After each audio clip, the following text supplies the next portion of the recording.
Assalamualaikum warahmatullahi wabarakatuh.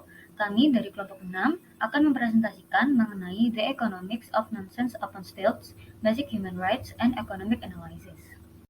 Baik, pertama saya akan menjelaskan mengenai introduction dari pembahasan kali ini. Jadi, teori ekonomi itu dianggap sebagai ilmu yang sesuai dengan nilai-nilai liberal dan juga kebebasan individu.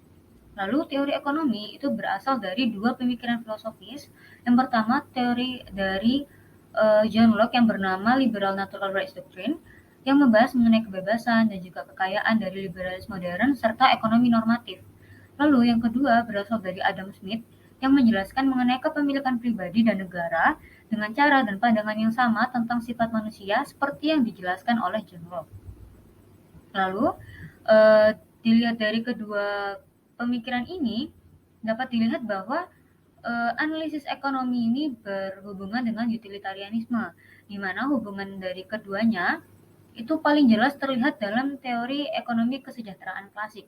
Nah, jika seseorang itu akhirnya mempertimbangkan dua garis pemikiran ini dari John Locke dan juga Adam Smith itu dan dihubungkan dengan adanya analisis ekonomi modern, maka ada kemungkinan bahwa ekonomi kesejahteraan ini tidak mampu untuk menggabungkan gagasan-gagasan tersebut. Maka dari itu, bab ini akan membahas mengenai adanya penalaran deontologis dalam ekonomi kesejahteraan, di mana hak individu dalam paradigma moral kesejahteraan esensial itu akan terhubung dengan paradoks liberal. Dan adanya paradoks liberal ini akan membawa berbagai masalah, namun juga terdapat berbagai solusi di dalamnya. Selain itu, ada hak moral dan juga sudut pandang ekonomi juga akan menjadi fokus dari pembahasan kali ini.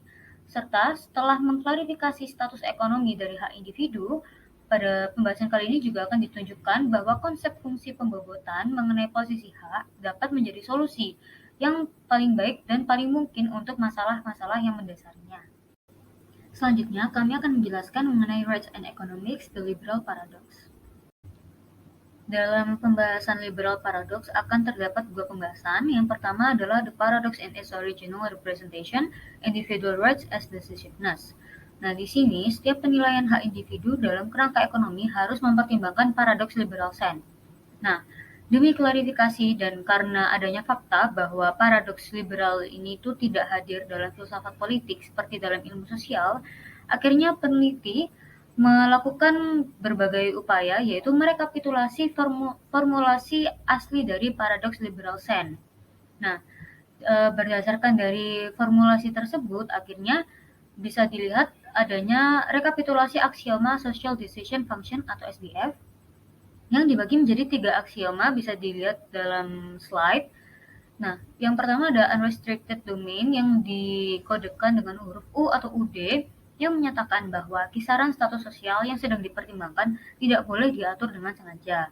Lalu yang kedua ada weak Pareto yang dikodekan dengan WP, yaitu asumsi konstitutif dari setiap evaluasi konsekuensialis atas keadaan sosial.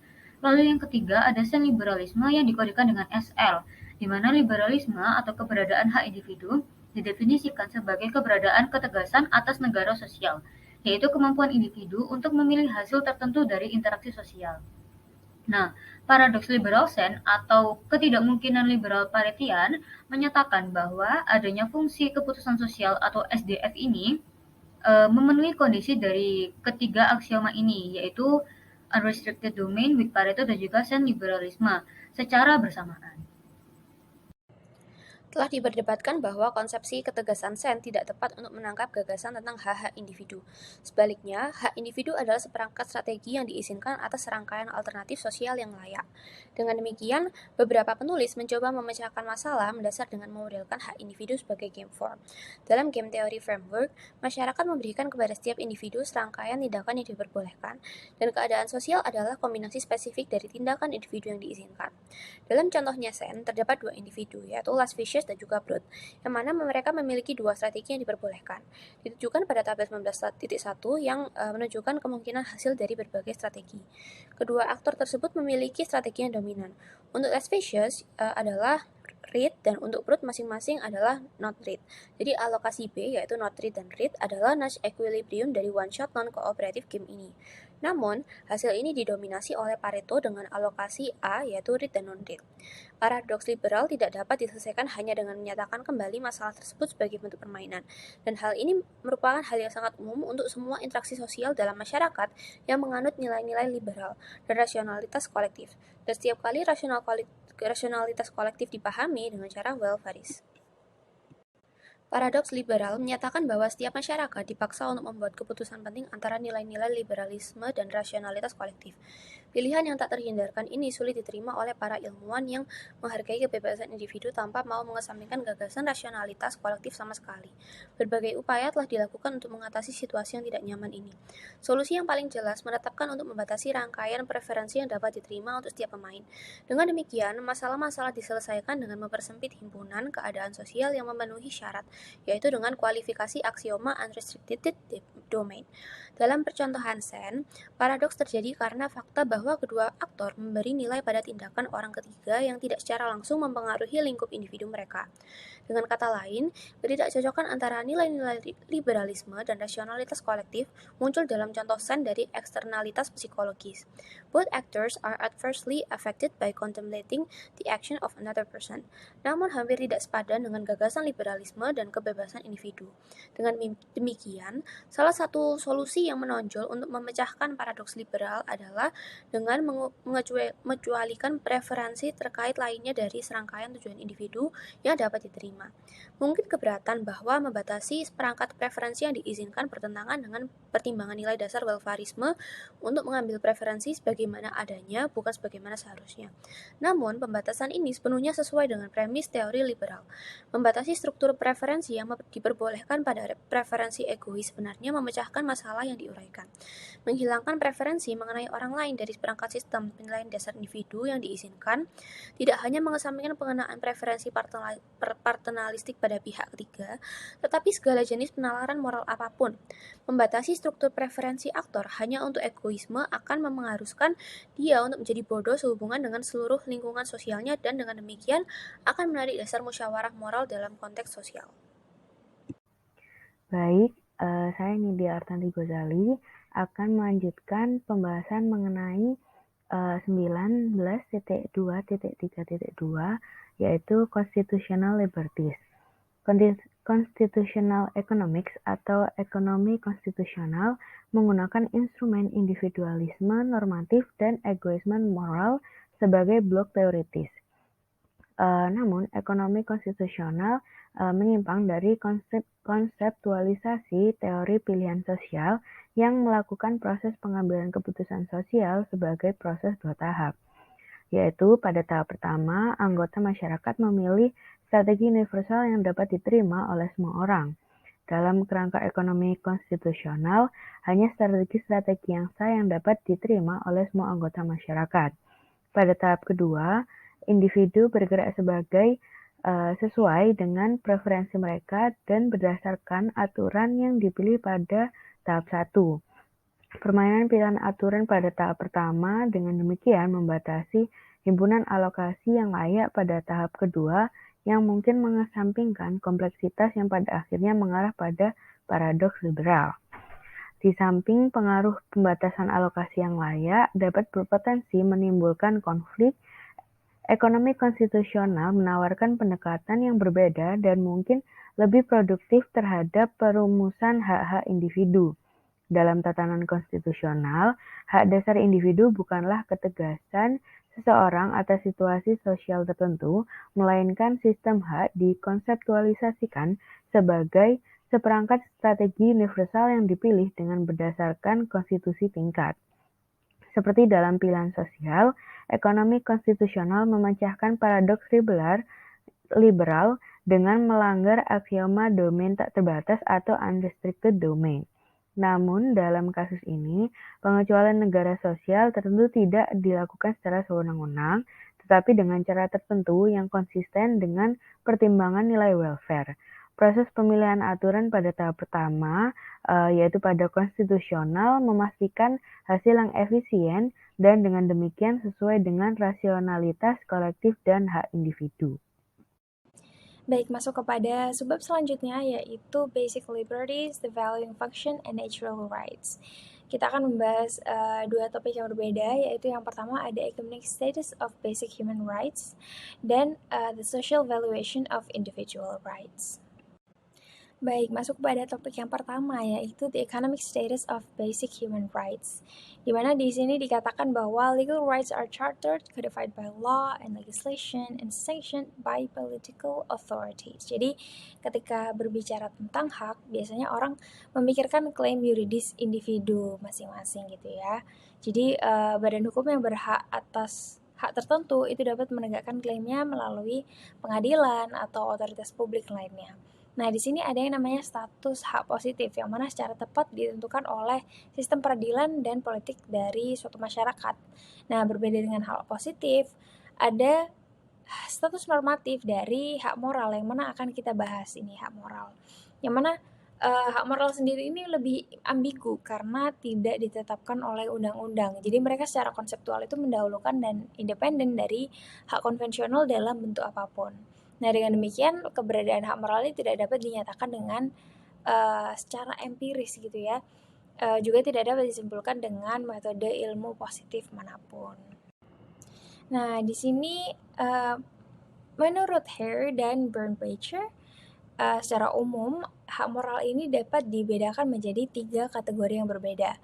Nah, sebelum kita masuk kepada ketiga kategori ini, kita harus tahu bahwa ada term di sini yang I itu adalah pelaku atau subjek gitu ya, dan SI sebagai perbuatan ataupun tindakan. Nah, oke, jadi masuk ke dalam kategori yang pertama, yaitu pelaku I diperbolehkan melakukan perbuatan SI, yaitu I tidak wajib menghentikan SI.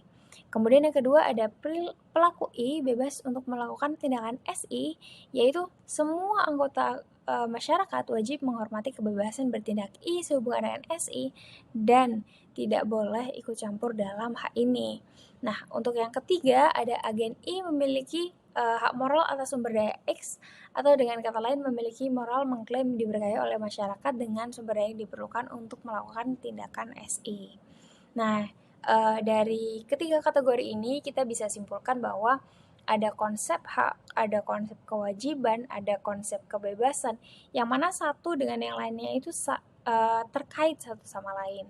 Nah, di sini ada hak sebagaimana ini istilah yang banyak digunakan oleh filsafat moral dan politik ya, adalah sebuah deskripsi komprehensif tentang kewajiban orang lain terhadap diri sendiri dalam beberapa hal tertentu, yang mana ini memiliki nilai retoris daripada nilai filosofis. Kemudian ada juga di sini konsep kebebasan, dan kebebasan ini juga saling terkait dengan pengertian hak individu dan kewajiban pribadi yang diberikan seperti sebelumnya yang saya katakan. Jadi selanjutnya di sini akan banyak menggunakan istilah hak dan kebebasan secara bergantian. Nah, dari sudut pandang ekonomi, ada yang namanya kebebasan negatif dan kebebasan positif, atau yang positif ini juga bisa dikatakan nyata, begitu ya teman-teman. Jadi, yaitu perbedaannya adalah pada hak moral jenis 1 dan 2 di satu sisi, dan hak moral jenis 3 di sisi lainnya. Mana yang lebih relevan? Jadi, dari perspektif ekonomi hak-hak negatif ini ada seperti kebebasan berpikir, berkeyakinan, beragama, itu dari pasal 18 UDHR. Kemudian ada juga kebebasan berpendapat dan berekspresi pada pasal 19 UDHR. Nah, kemudian dari sisi yang lain ada sudut pandang ekonomi hak positif, yang mana hak positif ini memiliki implikasi yang berbeda secara fundamental, yaitu hak asasi manusia yang disebut generasi kedua, seperti hak atas dasar hidup yang layak, pendidikan, perawatan kesehatan, termasuk tuntutan moral pada sumber daya yang langka, dan dengan demikian termasuk kepada kategori 3. Saya Nadia Ramadhani Nugroho Putri, NIM 018, ingin menyampaikan mengenai the social evolution of individual rights, di mana sistem kebebasan dasar adalah seperangkat hak individu yang kompatibel dengan hak individu dari semua anggota masyarakat yang memiliki nilai yang sama atau lebih tinggi. Sehingga Sistem kebebasan dasar yang paling luas merupakan pengaturan hak yang terdiri dari hak dengan kepentingan paling tidak bagi setiap individu yang kompatibel dengan pemberian kebebasan kepada semua anggota masyarakat lain yang setidaknya sama pentingnya bagi mereka. Nah, dari berbagai upaya yang telah dilakukan untuk menghasilkan daftar hak asasi manusia dasar yang kurang lebih rumit, yang konsisten dengan atau bahkan secara eksplisit didasarkan pada prinsip-prinsip filosofis.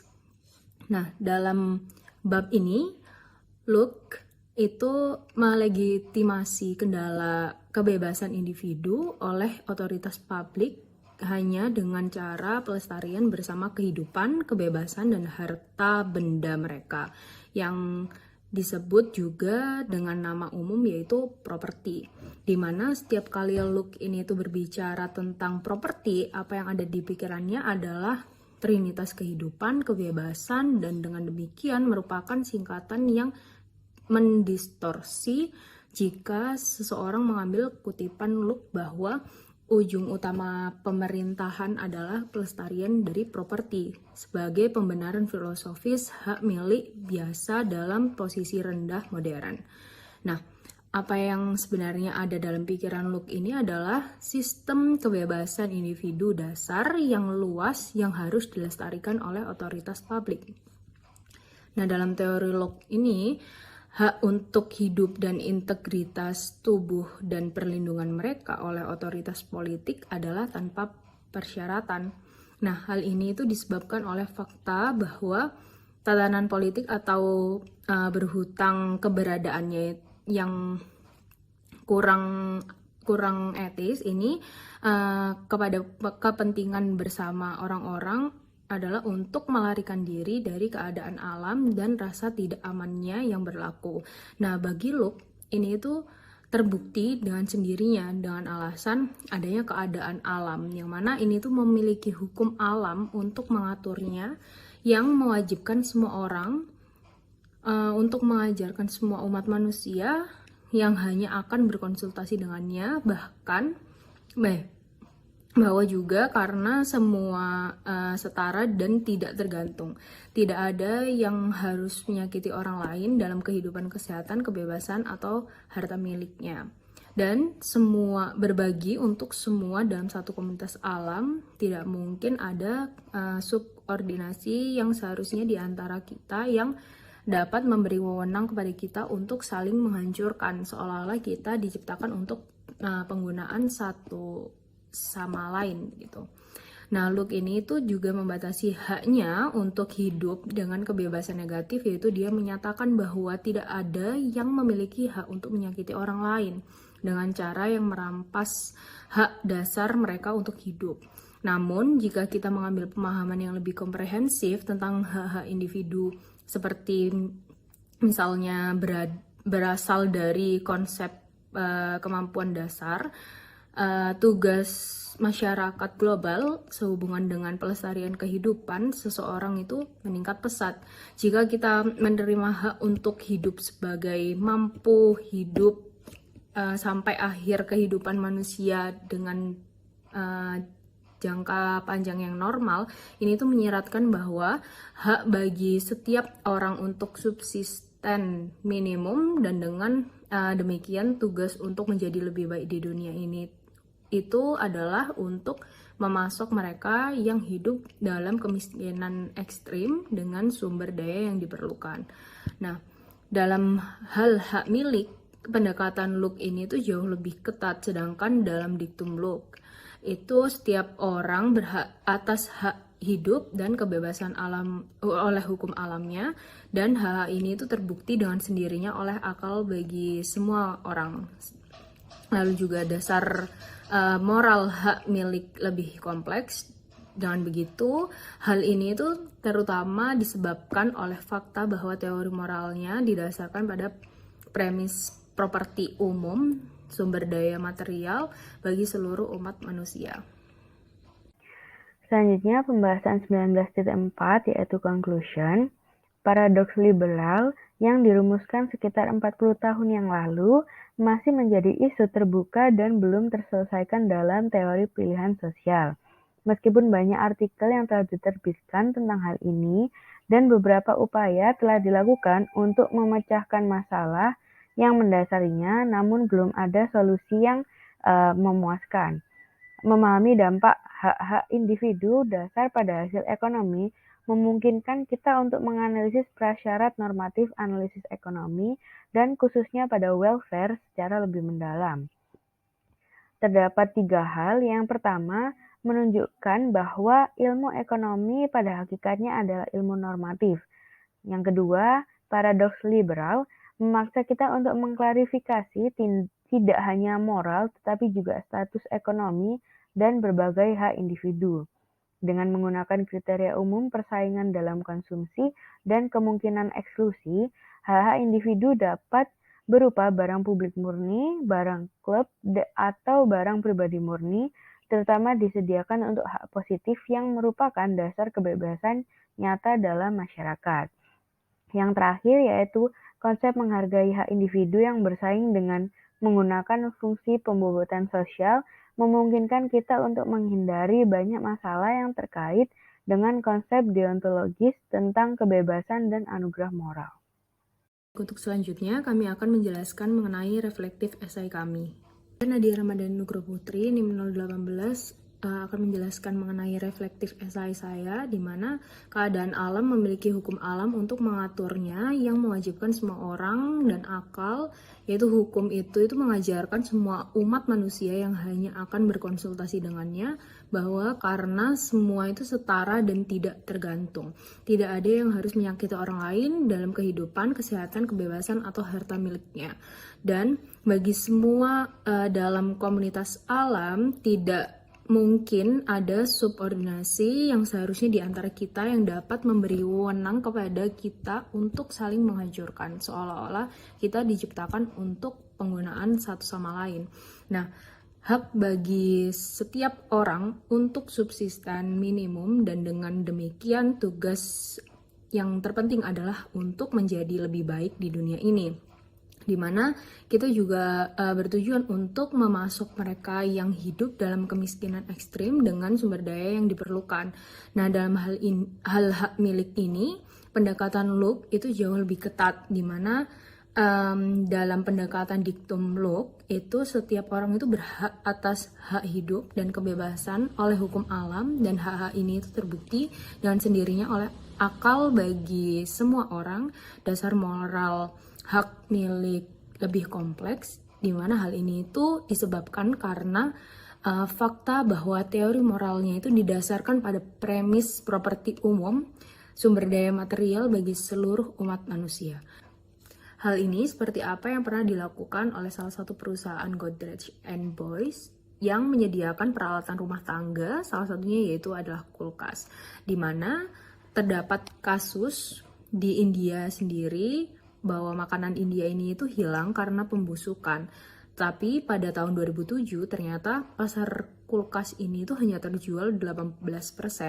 Nah, wawasan besar untuk manajer Godrej ini yang pertama adalah banyak orang yang tidak mampu untuk membeli kulkas, tetapi mereka itu juga tidak membutuhkan kulkas yang memakan terlalu banyak ruang di rumahnya mereka yang dibilang kecil dan menggunakan banyak listrik, sehingga manajernya ini pun membuat suatu rancangan baru yang dibutuhkan oleh penduduk desa tersebut, yaitu membuat The Little Cool, di mana ini merupakan alat inovatif yang diperkenalkan oleh Godrej & Boys pada tahun 2010, di mana The Little Cool ini itu merupakan kulkas mini yang dirancang untuk mendinginkan 5 atau 6 botol air dan menyimpan beberapa pon makanan, dan bisa portable, juga menggunakan baterai, dan dijual seharga sekitar Rp3.250 atau sekitar 35% lebih murah dari kulkas termurah di pasaran. Nah, untuk menjual produk baru, Godrej & Boys ini tuh melatih penduduk desa sebagai tenaga penjual. Penduduk desa mendapatkan komisi sekitar $3 untuk setiap kulkas yang dijual, dan sistemnya ini itu mengurangi biaya distribusi dari Godrej itu sendiri. Dan manajer Godrej sendiri itu menghabiskan banyak waktu untuk bekerja langsung dengan konsumen dan sekarang menguji ide untuk produk berbiaya rendah lainnya yang ditujukan untuk pasar pedesaan. Sehingga dari sini menurut Luke ini itu benar adanya bahwa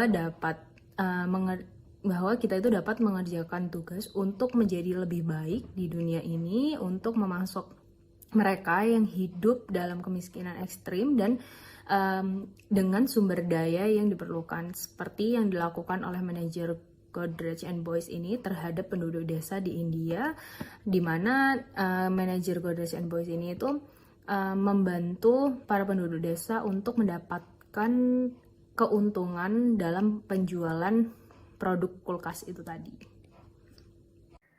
Selanjutnya, reflektif essay saya membahas mengenai konstitusional liberal yang di dalamnya terdapat istilah konstitusional ekonomi yang merupakan garis besar utama dalam menentukan arah kebijakan dalam penyusunan, pelaksanaan, dan perlindungan ekonomi.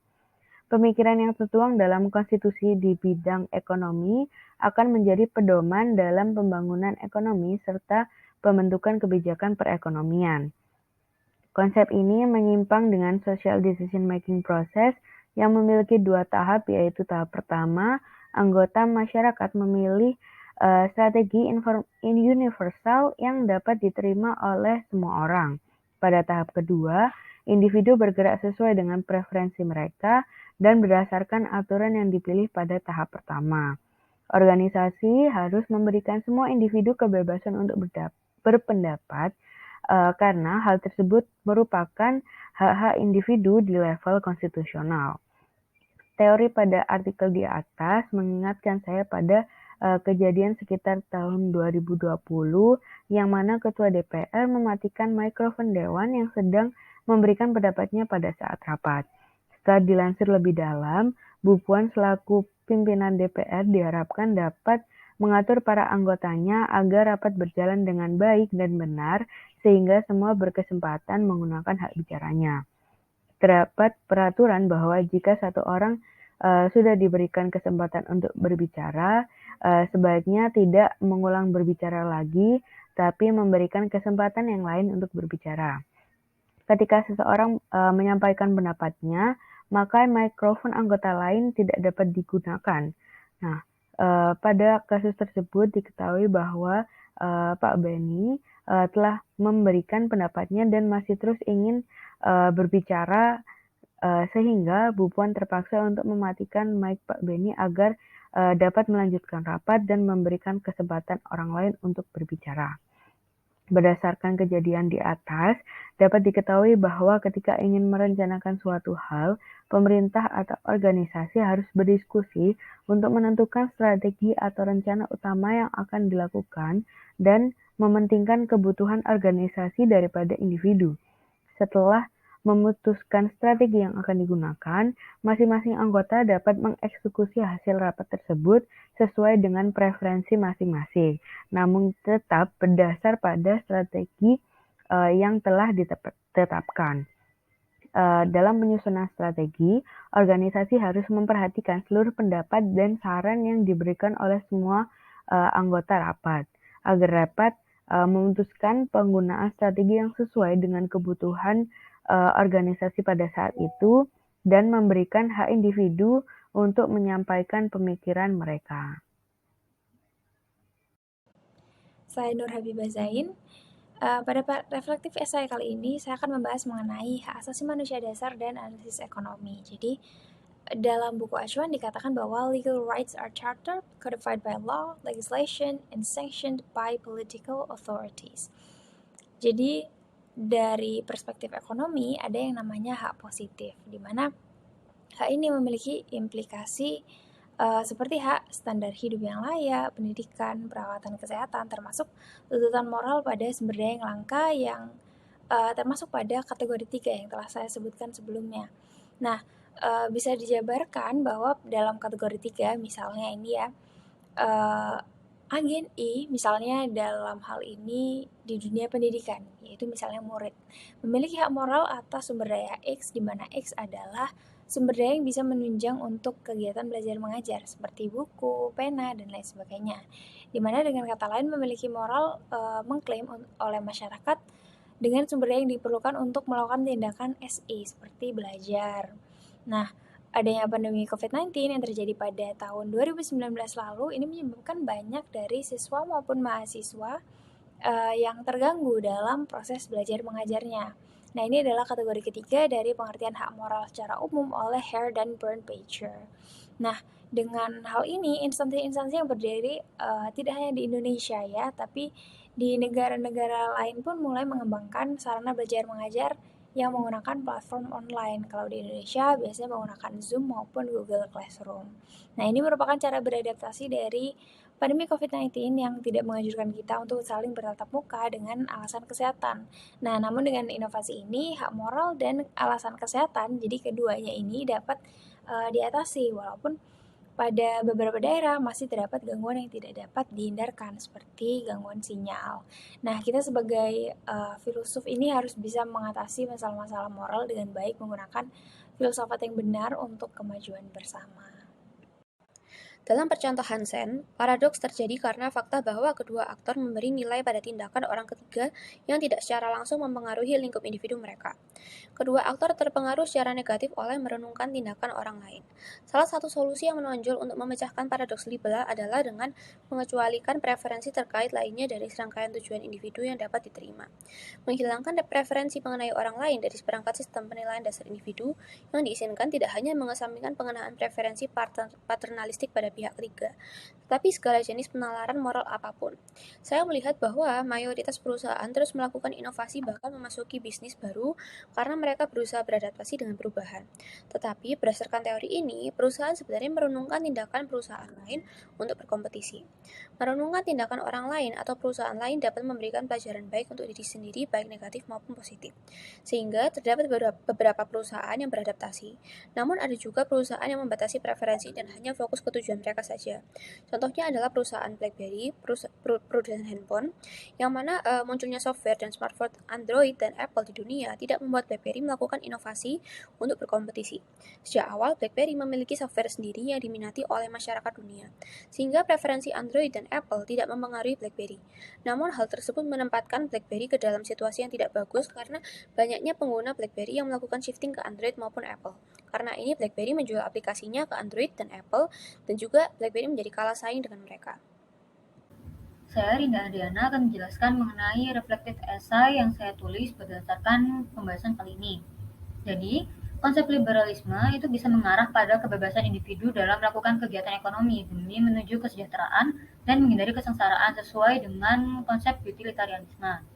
Namun, jika konsep liberalisme ini terjadi secara berlebihan, maka akhirnya akan berujung pada mencapai kesejahteraan individu semata, apalagi jika terdapat pemberian kehendak kepada para penguasa. Nah, di sini jika terus terjadi, maka akan menimbulkan persaingan tidak sehat dalam kegiatan ekonomi yang biasanya dapat dilakukan oleh pelaku usaha besar yang juga memiliki kekuasaan yang cukup besar untuk mencapai kesejahteraan individu mereka sendiri. Nah, contoh perusahaan yang melakukan persaingan tidak sehat terrefleksikan pada kasus Aqua, di mana saya pernah membaca mengenai kasus Aqua, mereka itu melakukan monopoli usaha. Nah, di sini mereka melakukan degradasi kepada subdistributor karena menjual produk pesaingnya yaitu Le Mineral. Nah, di sini akhirnya investigator dari KPPU atau Komisi Pengawas Persaingan Usaha melakukan menjatuhkan tuduhan kepada produsen Aqua dan juga distributornya yaitu PT Balina Agung Perkasa. Nah, tuduhan ini berasal dari berbagai laporan dari para pedagang retail maupun eceran kepada KPPU, di mana para pedagang ini mengaku dihalangi oleh produsen Aqua untuk menjual produk Le Mineral yang diproduksi oleh Mayora Group. Nah, di sini Aqua diduga melanggar 3 pasal sekaligus yang yang membahas mengenai larangan praktek monopoli dan persaingan usaha tidak sehat. Nah, terdapat pasal yang dilanggar itu menyebutkan bahwa pelaku usaha dilarang membuat perjanjian mengenai harga atau potongan harga tertentu yang memuat persyaratan bahwa pelaku usaha menerima barang atau jasa dari pelaku usaha pemasok dan tidak akan membeli barang atau jasa yang sama atau sejenis dari pelaku usaha pesaing. Selain itu, pasal lain yang dilanggar oleh Aqua adalah membahas mengenai pelaku usaha dilarang menolak dan menghalangi pelaku usaha tertentu untuk melakukan kegiatan usaha yang sama pada pasar yang bersangkutan. Lalu, pasal yang ketiga yang dilanggar oleh Aqua menyatakan bahwa pelaku usaha dilarang mematikan usaha pesaingnya di pasar yang bersangkutan, yang menyebabkan terjadinya praktik monopoli dan persaingan usaha yang tidak sehat. Baik, demikian presentasi dari kami mengenai topik dan juga reflective essay dari kelompok 6. Terima kasih. Wassalamualaikum warahmatullahi wabarakatuh.